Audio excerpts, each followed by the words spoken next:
Hello everyone. Today we are going to discuss Semester 5 Electrical and Electronics Engineering with Dr. Nil. This subject is the backbone of electrical and electronics engineering and helps students connect theory with real-world electronics. That was a fascinating insight, Dr. Nil. Yeah. We'll continue exploring these key ideas in our next episode on practical circuit analysis. কখনো কি মনে হয়েছে যে এই যে লক্ষ লক্ষ বাড়িতে হাজার হাজার কারখানায় পাওয়ার যাচ্ছে সেটা কিভাবে একদম পারফেক্ট রিদমে চলে? ব্যাপারটা ঠিক যেন একটা বিশাল অর্কেস্ট্রা, যেখানে হাজারটা বাদ্যযন্ত্র একসঙ্গে বাজছে, কিন্তু সুর একটু এদিক ওদিক হচ্ছে না। ভাবুন তো, যদি একটাও বেসুরো বাজে তাহলে কি হবে? পুরো সুরটাই কেটে যাবে, তাই না? তো এই যে পারফেক্ট হারমোনি, এর পেছনের আসল ম্যাজিকটা কি? উত্তরটা কিন্তু একটাই শব্দে লুকিয়ে আছে, আর সেটা হলো সুসঙ্গতি বা সিনক্রোনিজম। আর এই সিনক্রোনিজমটা যে বজায় রাখে, সেই হলো আমাদের আজকের আলোচনার স্টার। তাহলে চলুন আলাপ করা যাক পাওয়ার গ্রিডের সেই স্টার প্লেয়ার বা এমভিপির সাথে, দ্য সিনক্রোনাস মেশিন। এই সেই খেলোয়াড় যে পুরো টিমের মধ্যে তালমেলটা বজায় রাখে। এই প্লেয়ারের অ্যানাটমিটা কিন্তু বেশ মজার। ভাবুন, স্টেটার হলো খেলার মাঠ, একদম স্থির। এর মধ্যেই থাকে আর্মেচার ওয়াইন্ডিং, আর রোটার, সে হলো আমাদের আসল খেলোয়াড়, যে এই মাঠের মধ্যে বন বন করে ঘোরে আর নিজের ফিল্ড ওয়াইন্ডিং দিয়ে একটা পাওয়ারফুল ম্যাগনেটিক ফিল্ড তৈরি করে। আর এক্সাইটার, ওটা হলো খেলোয়াড়ের এনার্জি ড্রিঙ্ক, একটা ছোট্ট ডিসি সোর্স যা রোটারকে খেলার জন্য পাওয়ার দেয়। আমাদের এই এমভিপি আবার দুই রকমের হয় জানেন। প্রথমটা হলো সিলিন্ড্রিক্যাল রোটার।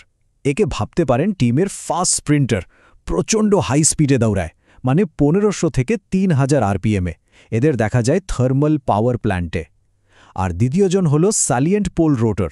ইনি হলেন টিমের পাওয়ারফুল ওয়েট লিফটার, স্পিড কম কিন্তু গায়ে প্রচুর শক্তি। এনাকে পাওয়া যায় হাইড্রো ইলেকট্রিক প্ল্যান্টে। তো খেলোয়াড়ের গঠন তো বোঝা গেল। এবার চলুন দেখি চাপের মুখে, মানে যখন এর উপর ইলেকট্রিক্যাল লোড দেওয়া হয়, তখন সে কেমন পারফর্ম করে। খেলোয়াড় যখন মাঠে ঘোরে, মানে রোটরের ম্যাগনেটিক ফিল্ড যখন স্টেটরের ওয়াইন্ডিং বা কয়েলগুলোকে কাট করে, তখন ফ্যারাডের ল অনুযায়ী একটা ভোল্টেজ তৈরি হয়। এটাই হলো জেনারেটেড ইএমএফ বা ই। মেশিনের আসল পাওয়ার কিন্তু এটাই। আর এর ফর্মুলাটা মনে রাখার একটা সহজ উপায় আছে, 4.44 কেপি কেডি ফ্যান ফাই, মানে E equals to 4.44 into kp kd frequency, number of turns আর ফ্লাক্স। কিন্তু খেলা তো আর এত সোজা নয়, চ্যালেঞ্জ তো আসবেই। যখনই মেশিনে লোড দেওয়া হয়, সেই লোডের কারেন্ট নিজেও একটা ম্যাগনেটিক ফিল্ড তৈরি করে ফেলে, আর এই ফিল্ডটা আমাদের খেলোয়াড়ের আসলেই ফিল্ডের ওপর একটা পাল্টা চাপ সৃষ্টি করে। টেকনিক্যালি এই ঘটনাটাকেই আমরা বলি আর্মেচার রিয়াকশন। ভাবুন, এটা অনেকটা অপোনেন্ট টিমের ডিফেন্সিভ প্রেশারের মতো। এই ডিফেন্সিভ প্রেশার মানে আর্মেচার রিয়াকশন কেমন হবে, সেটা কিন্তু পুরোপুরি নির্ভর করে লোডের পাওয়ার ফ্যাক্টরের উপর। যদি ইউনিটি পাওয়ার ফ্যাক্টর লোড হয়, তাহলে এটা মূল ফিল্ডকে শুধু একটু ডিস্টর্ট করে দেয়, মানে ক্রস ম্যাগনেটাইজিং এফেক্ট। যদি ল্যাগিং পাওয়ার ফ্যাক্টরের লোড হয়, তাহলে এটা মূল ফিল্ডকে দুর্বল করে দেয়, যাকে বলে ডিম্যাগনেটাইজিং।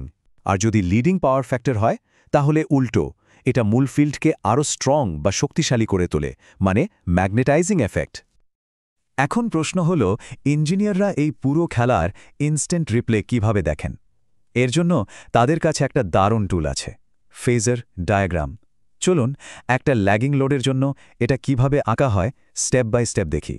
প্রথমে আমরা শুরু করি টার্মিনাল ভোল্টেজ ভিটি দিয়ে।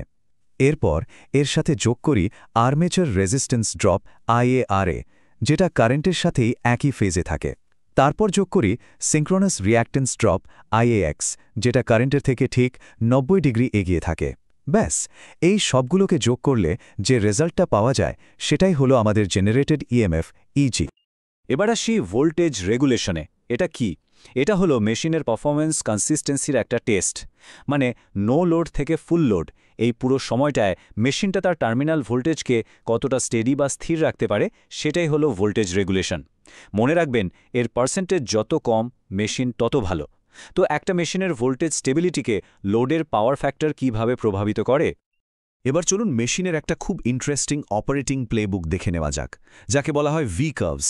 এটা দারুণ একটা জিনিস, যা দেখায় যে কিভাবে শুধু একটা প্যারামিটার, মানে ফিল্ড এক্সাইটেশন কন্ট্রোল করে মেশিনের পুরো পারফরম্যান্সটাই বদলে ফেলা যায়। ব্যাপারটা খুব সহজ। যখন আমরা রোটারের ডিসি ফিল্ড এক্সাইটেশনকে ধীরে ধীরে বাড়াই, তখন আর্মেচার কারেন্টের কি হয় দেখুন। একটা পয়েন্টে এসে আর্মেচার কারেন্ট মিনিমাম হয়ে যায়।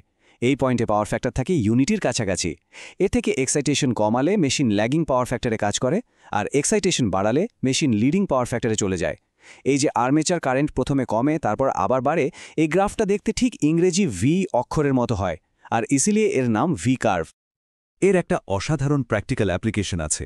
যখন সিঙ্ক্রোনাস মেশিনকে ওভার এক্সাইটেড মোডে চালানো হয়, মানে যখন ফিল্ড কারেন্ট খুব বেশি থাকে, তখন ওটা একটা জায়ান্ট ক্যাপাসিটরের মতো বিহেভ করে। তখন ওটা গ্রিডের পাওয়ার ফ্যাক্টর ইমপ্রুভ করতে সাহায্য করে। এই বিশেষ অবস্থায় মেশিনটাকে বলা হয় সিঙ্ক্রোনাস কন্ডেন্সার। তাহলে ভাবুন তো, একটা সিঙ্ক্রোনাস মেশিনের ফিল্ড কারেন্ট অ্যাডজাস্ট করে পাওয়ার গ্রিডকে কিভাবে স্টেবল রাখা যেতে পারে। আচ্ছা, এতক্ষণ তো আমরা জেনারেল কথা বললাম। এবার চলুন আমাদের টিমের সেই ওয়েট লিফটারের দিকে একটু বিশেষ নজর দেয়া যাক, মানে স্যালিয়েন্ট পোল মেশিন। এর পাওয়ার জেনারেট করার পদ্ধতিটা কিন্তু একটু আলাদা। দেখুন, স্যালিয়েন্ট পোল মেশিনের রোটরের গঠনটা তো আর সিলিন্ড্রিক্যাল রোটরের মতো সিম্পল মসৃণ নয়। তাই একে অ্যানালাইজ করার জন্য একটা স্পেশাল থিওরি লাগে, যার নাম ব্লন্ডেলের টু রিঅ্যাকশন থিওরি। এখানে আর্মেচার রিঅ্যাকশনকে দুটো কম্পোনেন্টে ভেঙে নেওয়া হয়। একটা হলো ডাইরেক্ট অ্যাক্সিস বা ডি অ্যাক্সিস, যেটা সোজা পোলের সঙ্গে অ্যালাইন করা, আর অন্যটা হলো কোয়াড্রেচার অ্যাক্সিস বা কিউ অ্যাক্সিস, যেটা দুটো পোলের ঠিক মাঝখান দিয়ে যায়। এই বিশেষ গঠনের একটা বড় সুবিধা আছে। স্যালিয়েন্ট পোল মেশিনের পাওয়ারের উৎস দুটো। একটা তো নর্মাল ম্যাগনেটিক এক্সাইটেশন থেকে আসে, আর দ্বিতীয়টা আসে এর ফিজিক্যাল শেপের জন্য, যাকে বলে রিল্যাক্টেন্স পাওয়ার। এই এক্সট্রা পাওয়ারের জন্যই এই মেশিনগুলো খুব স্টেবল হয়। তাহলে এবার কি বোঝা গেল স্যালিয়েন্ট পোল মেশিনকে অ্যানালাইজ করতে কেন একটা আলাদা অ্যাপ্রোচের দরকার হয়? পুরো আলোচনাটা আবার সেই টিম ওয়ার্কের গল্পে ফিরে আসছে।